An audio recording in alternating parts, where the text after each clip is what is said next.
Primero quería decir que el mensaje o el tema de esta conferencia, de este congreso, es la Iglesia de Jesucristo. Y hay una característica intrínseca, quiere decir que esencial de la Iglesia, una característica esencial de la Iglesia es el crecimiento. Ir por todo el mundo, hacer discípulos. El Señor añadía a la Iglesia a los que han de ser salvos. Una característica esencial de la Iglesia es el crecimiento. No es vanidad, quiero decir que yo no quiero que la Iglesia donde yo estoy crezca porque yo quiero tener éxito ministerial, sino es lo normal, es lo natural. Lo natural de mis hijos es que crezcan. ¿No? Puedo estar más o menos orgulloso, pero lo normal es el crecimiento de la Iglesia. Y también el discipulado, fundamental. Entonces yo quería compartir con vosotros pues tres ideas fundamentales, tres pensamientos, tres conceptos o tres bases o tres piedras fundamentales para el crecimiento de la Iglesia. Una es la doctrina del Espíritu Santo. Otra es la predicación de la palabra y la otra es el mensaje, el mensaje que predicamos. En primer lugar, yo creo que la iglesia que el Señor vino a fundar es una iglesia que comenzó con la llenura del Espíritu Santo. Dice la palabra de Dios: y vendrá el Espíritu Santo sobre vosotros y me seréis testigos a todas las naciones. Un momento después, Pedro predicó el primer sermón y se convirtieron unos miles de personas. Empezó un avivamiento espiritual que ha llegado hasta nuestros días. Pero Jesucristo mismo dijo: es necesario que yo me vaya y os enviaré al Consolador, y Él convencerá al mundo de pecado, de justicia y de juicio. Quiere decir que es el Espíritu Santo el que convence, el que transforma, el que inspira. Es el que da vida. Es el que hace que el corazón del hombre pueda ser receptivo. Es el que crea el ambiente en el que la sensibilidad del hombre se pone a flor de piel y las personas empiezan a tener comezón o un deseo o un hambre de Dios. Es el Espíritu Santo que despierta nuestro espíritu para buscar a Dios. Entonces yo quiero decir en primer lugar que tenemos que predicar la llenura del Espíritu Santo. Tenemos que hablar de que Jesucristo nos ha enviado al Consolador y tenemos que predicar que el Espíritu Santo está entre nosotros y que las personas tienen que ser llenos del Espíritu Santo. Tienen que ser bautizados con el Espíritu Santo. Si esto no ocurre, pues la Iglesia va a ser un movimiento social o va a ser un movimiento más o menos que pueden producir algunas buenas personas, algunos buenos chicos, pero en la mayoría lo único que producirá son una gran fábrica de hipócritas. Porque una persona que no está llena del Espíritu Santo no solamente no tiene la unción de predicar, sino tampoco tiene la capacidad de vivir de una forma santa en este mundo. Porque es el Espíritu Santo quien testifica a nuestro espíritu, es el Espíritu Santo que nos da la fuerza, es el Espíritu Santo que nos da la valentía, es el Espíritu Santo que en nosotros nos impulsa a hacer la obra de Dios. Entonces, el primer punto que yo quería compartir contigo, y no voy a ser muy largo para poder acabar razonablemente a tiempo y dejar a los hermanos, el primer punto que yo quería compartir contigo es que la Iglesia está fundamentada en hombres llenos del Espíritu Santo. Y nuestra predicación debe ser y predicar sobre la importancia del Espíritu Santo en nuestro medio. Jesucristo decía: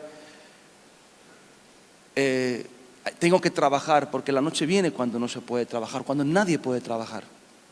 Y la noche va a venir cuando nadie puede trabajar. ¿Y sabes cuándo va a ser la noche?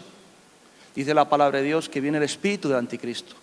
Y dice que hay alguien que lo retiene, que es el Espíritu Santo, pero una vez será quitado y entonces se manifestará el impío, el hombre de pecado, el que trastornará este mundo y donde la oscuridad hará que las personas no tendrán hambre ni convicción de pecado. Y por no tener hambre por la verdad, Dios les enviará un espíritu engañoso para que sean condenados. Entonces, antes de que venga ese espíritu engañoso de mentira tan fuerte que ya las personas no tengan opción de percibir la verdad del Señor, nosotros tenemos que predicar todavía que el Espíritu Santo está activo en nuestro medio y tenemos que ser llenos del Espíritu Santo y predicar la palabra de Dios llenos del Espíritu Santo. La segunda cosa que yo quería compartir contigo brevemente es el mensaje. Si nosotros creemos que la Iglesia tiene como característica esencial el crecimiento y la madurez, la extensión no solamente numérica, sino también el crecimiento personal y que lleguemos, como dice la palabra de Dios, a la estatura, a la madurez de Cristo Jesús. Ayer hablaba el hermano que el Señor le dijo a Adán: no es bueno que el hombre esté solo, y le dio una mujer. Y el Señor tampoco quiere que Cristo esté solo, y le da una esposa, que somos nosotros. Pero Dios quiere una iglesia que sea limpia, madura, que haya alcanzado un nivel con el cual el Señor se pueda interrelacionar, ¿verdad? Entonces, tres cosas: el Espíritu Santo, y yo creo que cada vez se predica menos del Espíritu Santo. Cada vez se invita menos a las personas a decir: tienes que ser lleno del Espíritu Santo. Creo que es un mensaje igual que la venida de Cristo. Ya nadie predica la venida de Cristo. Pero cuando Cristo se marchó y vino el Espíritu Santo, dice la palabra de Dios que descendió el Espíritu Santo a todos los que estaban allí reunidos, empezaron a hablar en nuevas lenguas, y dice que cuando el Señor se marchaba por la nube, bajaron dos varones vestidos de resplandecientes y dijeron: muchachos, de la misma forma que la habéis visto marchar, de la misma forma va a regresar. Y tú dirás: bueno, el mensaje de la segunda venida de Cristo, no es tan importante, porque hay que predicar la segunda venida de Cristo, porque el Señor viene pronto. Y Pablo decía: he corrido la carrera, he peleado la batalla, he guardado la fe, y Dios me tiene preparado una corona, pero no solamente para mí, sino para todos aquellos que aman su venida. ¿Tú amas la venida del Señor? ¿O la venida del Señor va a ser una intrusión a tus planes y tus proyectos? Cuando el Señor venga a buscarte, ¿tú piensas que va a interrumpirte Yo una vez, cuando veo a mis hijos jugando, yo tengo un hijo mío que se expresa muy bien a pesar de que es muy pequeño, y a veces le digo: venga hijo, o bromeo con él, y me dice: papá, me estás interrumpiendo en mi juego. Y hay algunos que creen que la venida del Señor les va a interrumpir para sus planes.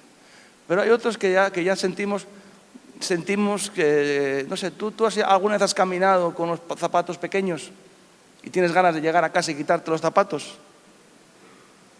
Yo tengo unas botas que me regaló Luismi, son muy bonitas, pero me hacen daño y me gusta caminar con ellas, pero cuando llego a casa me las quito y relajo los pies y me siento a gusto. Esto es la sensación que tenemos los que amamos su venida. Sabemos que un día vamos a llegar a nuestro hogar y vamos a quitarnos el calzado de nuestros pies y vamos a descansar. Amamos su venida y vamos a predicar su venida. Vamos a predicar que Cristo viene pronto y viene a buscar una iglesia santa, pura, sin mancha. Pero para eso necesitamos el Espíritu Santo. Pero la segunda cosa que quería compartir es la importancia del mensaje.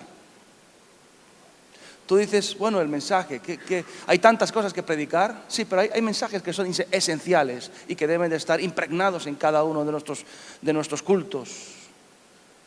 Pablo decía: yo quiero predicar a Cristo y a este crucificado. Entonces ahí encontramos la esencia del Evangelio. Nuestro mensaje debe ser Cristo y Cristo crucificado. Dice que la palabra de la cruz es locura para los que se pierden, pero para nosotros es poder de Dios. El gran problema de la iglesia es que ha perdido el poder, pero ha perdido el poder porque se le ha sustraído la capacidad de engendrar. Y la capacidad de engendrar es que nuestro mensaje debe estar basado en Cristo y en la cruz de Cristo. Quiero decir, hermanos, que nosotros tenemos que predicar un Cristo histórico y un hecho histórico, algo que ocurrió en el espacio y en el tiempo. ¿Tú puedes creer eso? Hay gente que no lo cree.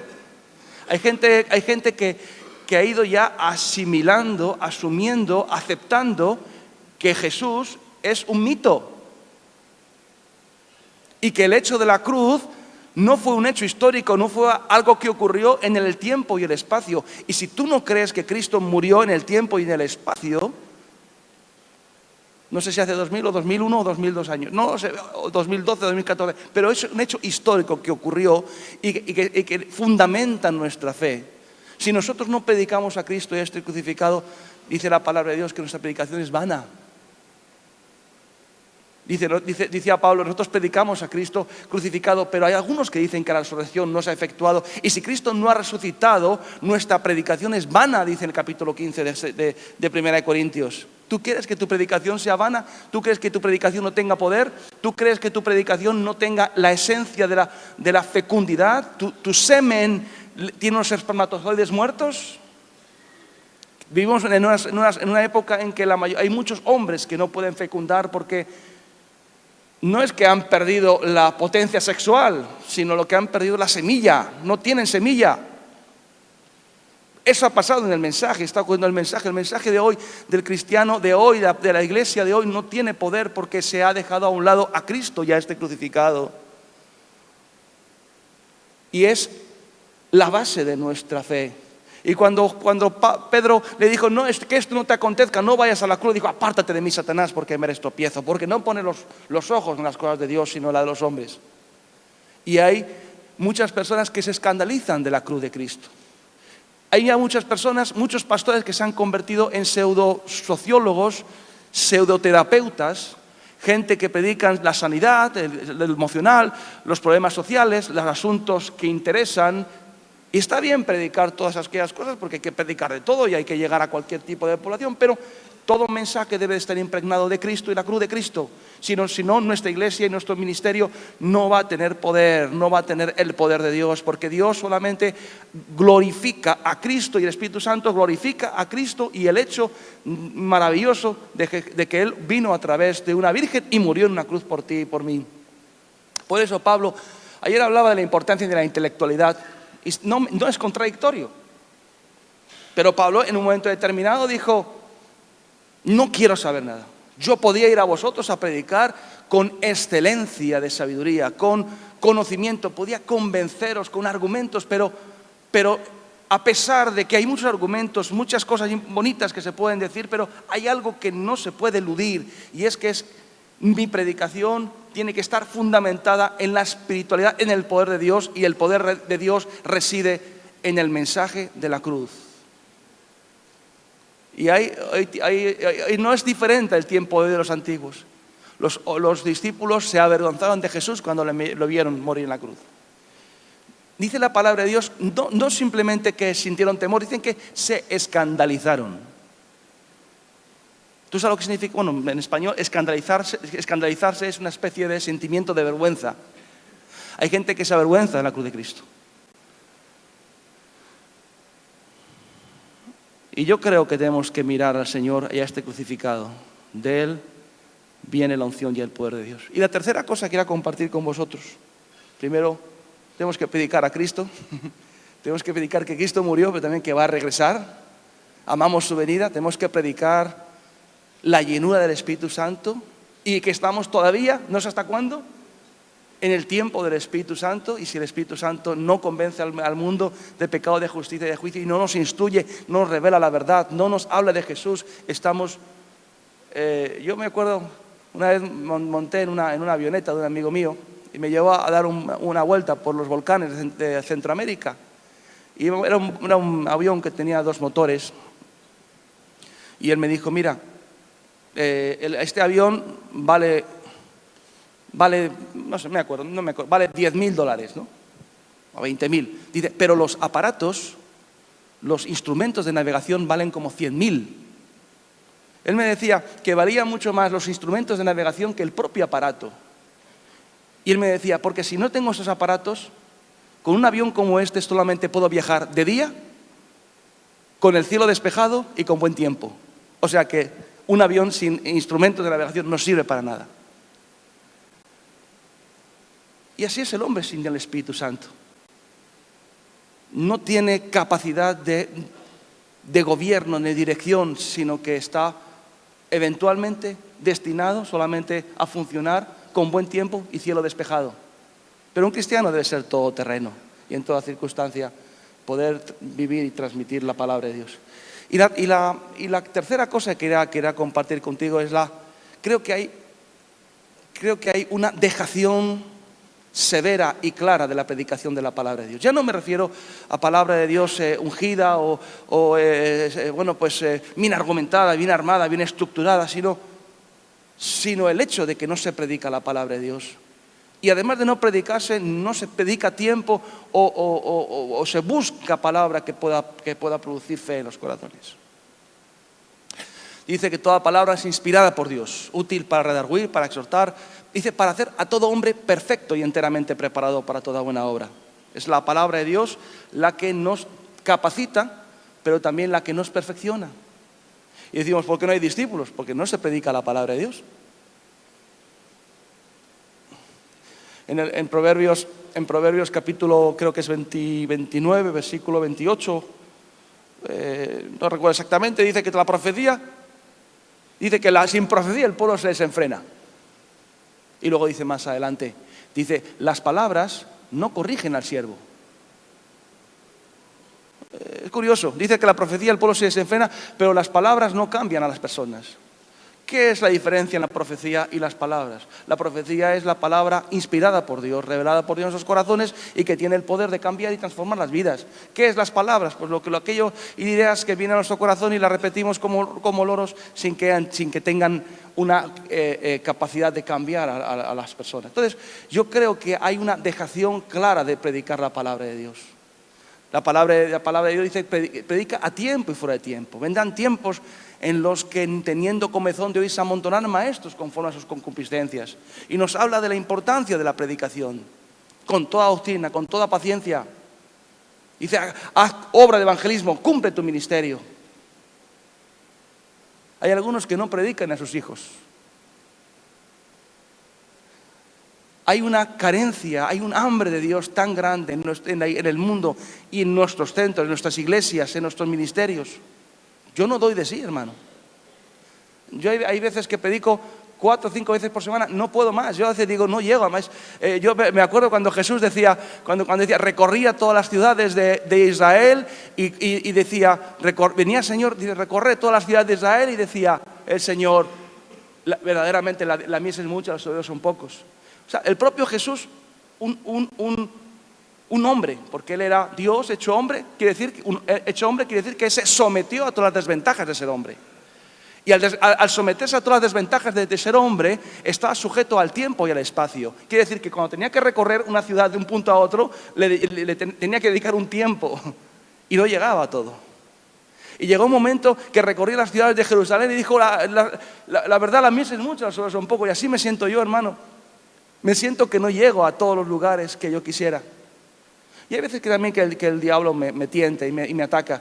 Y yo a veces cuando el otro día estaba en casa, y yo tengo que ir a predicar a tal sitio. Y pensé para mí, ¿para qué voy a ir a tal sitio?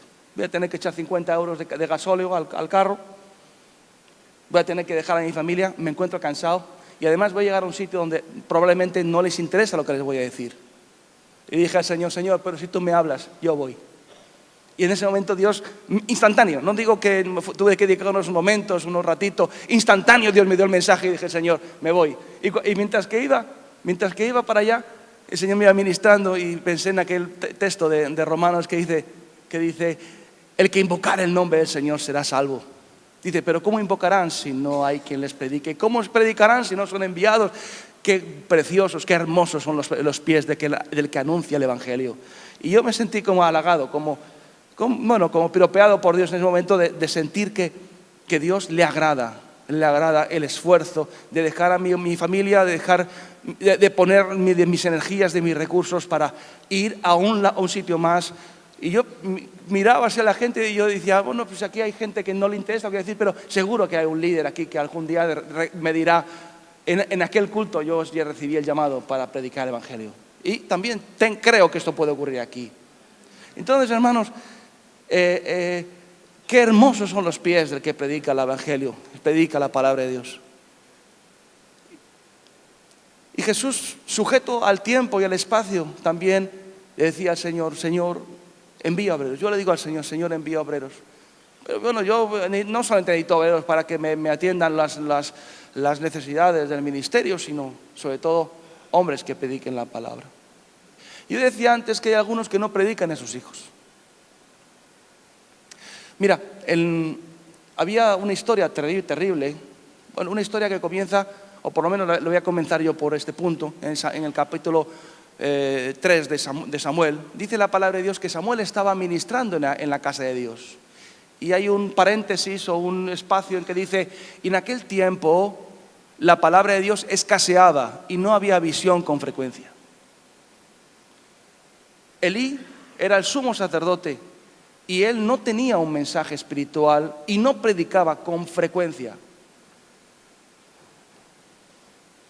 En aquel tiempo dice la palabra de Dios que los hijos de Elí vivían de una forma desordenada. Pero cuando se refiere a ellos dice, los hijos de Elí eran hombres impíos que no conocían a Jehová. ¿Cómo es posible esto? ¿Cómo es posible que los hijos de Elí, el sumo sacerdote, eran hombres impíos y no conocían a Dios? Porque no se predicaba la palabra de Dios. Porque el pastor probablemente predicaba en el culto, pero no predicaba a sus hijos, no les enseñaba la palabra de Dios en casa. ¿Sabes quién predica más en mi casa? ¿Más que yo? Mi mujer. Cuando amanece el día y los muchachitos se levantan para ir a la escuela, a las 7 de la mañana mi mujer está ahí predicándoles la palabra. Y antes de que se vayan a la escuela y los niños o el sistema les meta mensajes diabólicos y anticristo, ahí se van con la pastilla, se van con el mensaje de la palabra de Dios en los corazones, se llevan el bocadillo para comer en el recreo, no sé si se dice así en portugués, se llevan el bocadillo, pero también se llevan el alimento espiritual para que cuando vayan al colegio y se encuentren con situaciones difíciles de manejar, ellos tengan una estructura espiritual.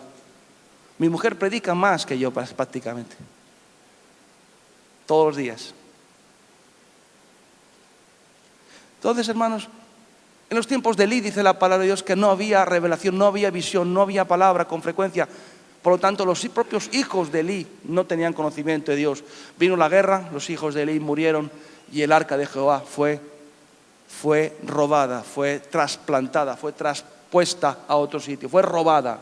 Y nosotros decimos, ¿qué pasa que no está la gloria de Dios en nuestras vidas? ¿Qué pasa que en nuestros cultos no se manifiesta la presencia de Dios? No está el arca de Jehová. ¿Qué está pasando que no se siente la presencia de Dios como antes? Que no hay conversiones, que no hay... Sí es cierto que vivimos en un tiempo difícil. No sé si es la noche, pero bueno, es el atardecer, o por lo menos está oscuro, está oscureciendo y es difícil, cuesta más. Pero ¿qué es lo que está pasando? Que en nuestros centros, en nuestras organizaciones, en nuestras iglesias, no se palpa, no se siente la presencia de Dios. ¿No será que estamos dejando de predicar o no predicamos lo que debemos de predicar?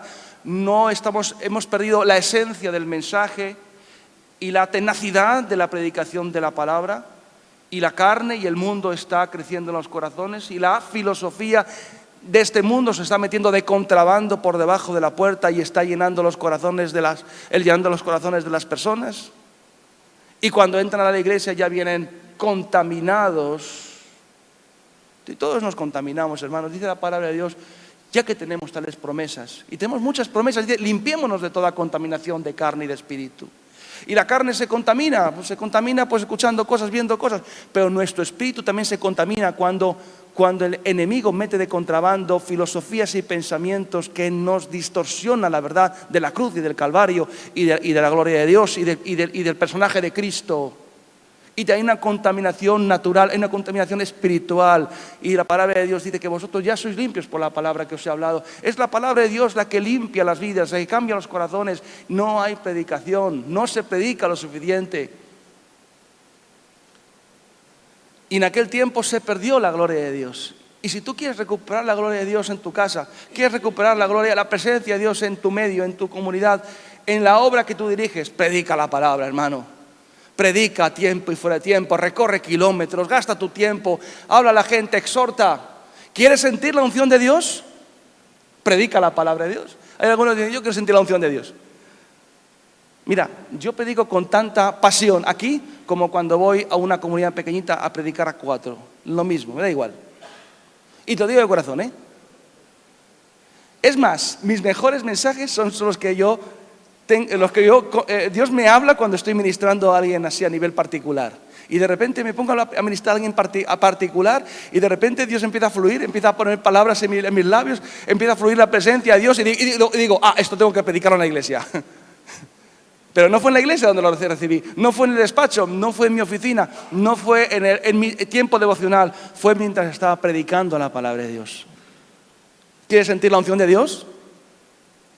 Yo no sé si tú quieres, no es que me sea una droga para mí, pero a mí me gusta sentir la unción de Dios. A mí me gusta sentir que de repente Dios me toma y empieza a hablar a través de mis labios y empieza a decirme cosas maravillosas, secretos gloriosos, cosas que inspiran, que despiertan el corazón del hombre, que empiezan a producir inquietud en las demás y que empiezan a resolver asuntos turbios de la gente y la carne empieza a disolverse y el mundo empieza a alejarse y la luz empieza a resplandecer en ese momento, en ese lugar. Eso es la unción de Dios. ¿Quieres sentir la unción de Dios? Nunca pretendas, no necesitas tocar la guitarra ni cantar, no necesitas subirte a este púlpito, empieza a predicar la palabra de Dios. Yo lo que hago, lo empecé a hacer con 16 años.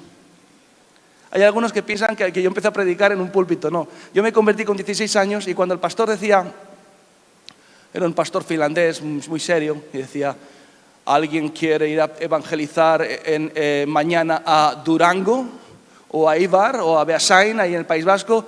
Y yo decía, yo, recién convertido con mis folletos. Y no sabía decir otra cosa. Yo antes era así y ahora Dios me ha cambiado, Cristo vive. Y no tenía mayor mensaje que ese. Pero Dios vio mi celo, Dios vio mi corazón y me llamó al ministerio. Por eso mi ministerio tiene cierta reputación y cierto éxito ministerial, porque no me llamó de detrás de las ovejas. Me llamó cuando nadie había puesto los ojos en mí, era el muchachito, el último que se sentaba ahí atrás y nadie se daba cuenta si había venido. Porque yo hacía eso, yo me sentaba en la parte de atrás, yo me sentaba donde estaban las chicas. Pero amaba al Señor. Con 15 años con 16 años no podía esperar otra cosa. Predica la palabra de Dios, hermano. Y por último me gustaría contarte una historia que está en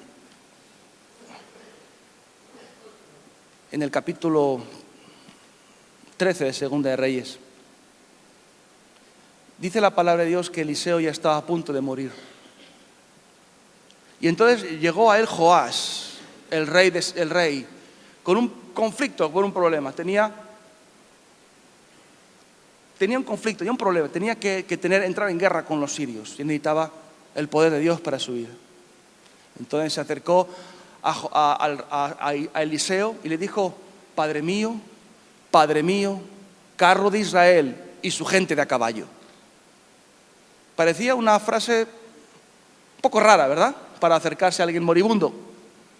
Pero si conocemos la historia y de dónde viene esta frase, sabemos que era una frase hecha, era una frase aprendida.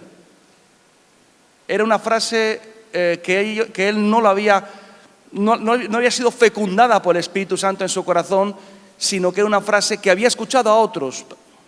¿Dónde había escuchado esa frase? La había escuchado cuando Elías partía con el carro de fuego y entonces Eliseo dijo, Padre mío, carro de Israel y su gente de a caballo. Y entonces Elías lanzó el manto y el poder de Dios vino sobre Eliseo. ¿Saben?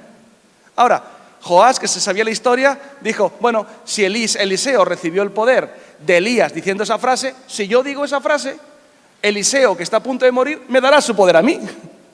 Era un silogismo, claro, ¿no? Era una relación de ideas bastante mundana, carnal, pero Y entonces Eliseo le dijo, mira, vas a hacer lo siguiente, vas a coger unas flechas, unas saetas, y las vas a lanzar por la ventana por donde sale el sol. Y luego vas a coger esas saetas y vas a golpear la tierra. Y él hizo eso. Lanzó sus flechas por la ventana y luego golpeó la tierra 3 veces. 1, 2 y 3. Muy digno, pero con muy poca convicción. Y entonces Eliseo le dijo, si hubieras golpeado 5 o 6 veces, hubieras acabado con todos tus enemigos. Pero como solo has golpeado 3 veces, tendrás una victoria parcial. ¿Y sabes el problema de la iglesia? El problema de la iglesia es que no tiene batallas vencidas totales, no tiene victorias completas, tiene casi siempre victorias parciales, porque no ha tenido la tenacidad ni el rigor de la predicación de la palabra. Las flechas son nuestras palabras que lanzamos a Dios en oración por la ventana que da al oriente y con las que golpeamos la tierra de este mundo, que son los corazones de los hombres, donde cae la semilla y donde puede crecer o no puede crecer, pero no es nuestra cuestión es predicar la palabra a tiempo y fuera de tiempo. Y no hay otro mensaje, hermano, el Espíritu Santo, el mensaje y la predicación de la palabra. No hay otro mensaje que el Espíritu Santo en nuestro medio, ablandando y abriendo el corazón y fertilizando las almas. Y no hay otra predicación, hermanos, que el mensaje de Cristo, su amor, su sacrificio en la cruz y la tenacidad de predicar la palabra de Dios. Yo te pregunto, ¿tú vas a dejarlo todo por predicar al Señor? Yo a veces me siento cansado, y siento que, mi mente es también racional y dice, mucho esfuerzo, poco resultado. Y yo quisiera ver más resultado. Pero no es una cuestión que yo tenga que juzgar. Lo que yo tengo que hacer es predicar la palabra de Dios y dejar un trabajo hecho, una iglesia fundamentada en el temor de Dios, en la doctrina, y una obra que pueda trascender al tiempo y al espacio por medio de haber dejado estructuras sólidas. Yo veo muchas veces que hay mucha gente que predica, hay mucha gente que está al cargo, pero al final no deja una obra edificada en Cristo, en una obra que pueda superar las dificultades. Y yo no sé si tengo carisma o no tengo carisma, no me importa. Lo que sí sé es que yo no puedo edificar la iglesia ni en mi carisma ni en mis habilidades. Yo he aprendido a saber pasar. ¿Tú sabes lo que es saber pasar? Elías pasó y vino Eliseo. Jesucristo pasó y vino el Espíritu Santo. Juan el Bautista pasó y vino Cristo, quien bautiza con el Espíritu Santo y fuego. Y yo sé pasar también, sé diluirme, evaporarme, desaparecer en la historia como desapareceré, y donde me he aprendido a pasar de los sitios, pero al final la obra de Dios tiene que quedar establecida, conmigo o sin mí. Y eso mucha gente no es capaz de entenderlo. Casi siempre las obras están fundamentadas en carismas, en pensamientos, en ideas, y en personalidades. La obra de Dios no puede estar fundamentada sino en Cristo y en la cruz de Cristo y en la palabra de Dios. Amén, hermanos. Entonces, 3 ideas nada más que dejaros. Tenemos que predicar la llenura del Espíritu Santo. Tenemos que orar para que nuestros hijos sean llenos del Espíritu Santo. Tenemos que decir que el Espíritu Santo es todavía la época de su acción. Tenemos que tener un mensaje con fecundidad, con la esencia del mensaje, que no se haya diluido, y tenemos que ser tenaces, hermanos. Tenaces. Y el Señor, cuando nos llame, como decía Pablo, mira, he trabajado más que todos vosotros, pero no yo, sino Dios, la gracia de Dios conmigo. Amén, hermanos. Ustedes no queremos que nuestra fe sea vana, ni nuestra predicación quede diluida. Tenemos que predicar como hemos dicho. Amén, hermanos. Gracias.